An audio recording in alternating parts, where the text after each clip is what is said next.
আসসালামু আলাইকুম ভিউয়ার্স। আমার মুরগিটা ডিম পারবে সকাল সকাল। তো মুরগিটার 2 দিন ডিম পারে নাই, আর আজকে ডিম পারবে। একটু আগে আমি মুরগিটারে ভুট্টা ভাঙা দিয়েছিলাম। এই যে দেখুন, ভুট্টা ভাঙা দিলে মুরগি ডিম পারে খুব ভালো।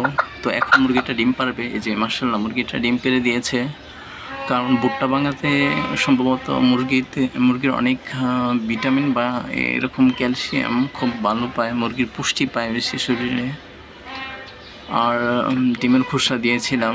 কবুতরের বাচ্চা ফুটেছিল, সেই ডিমের খোসাগুলো একটু শুকিয়ে গুঁড়ো করে দিয়েছিলাম মুরগিকে। দেখুন, ডিম পেড়েছে অনেক দিন বলতে 2 দিন পর। ডিমের সাইজটা কিন্তু বড় দেখা যাচ্ছে, কিন্তু ক্যামেরাতে ছোট বোঝা যাচ্ছে। তো আমি মুরগির ডিমটা কাছে আনবো আর আপনাদেরকে দেখাবো।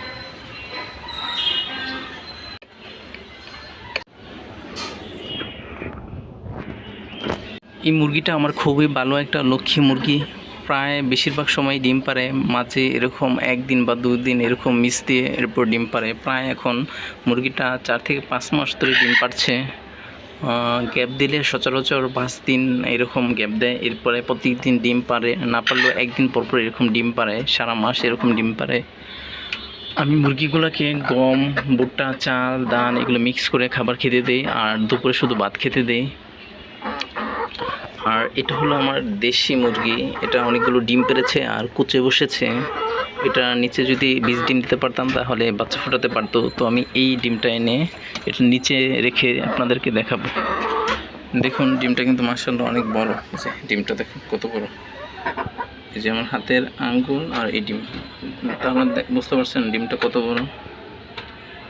এই যে ডিমটা, এটা নিচে আমি একটু রেখে দেখাই এটা কীভাবে সামনে নিয়ে যায় ডিমটা। দেখুন,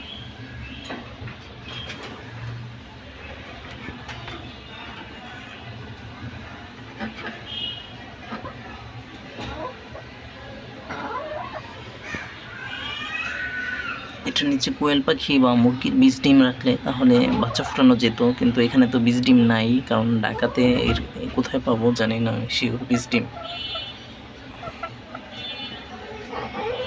তো যাই হোক, ভিডিওটা ভালো লাগলে সবাই একটা লাইক আর সাবস্ক্রাইব করবেন। আল্লাহ হাফেজ।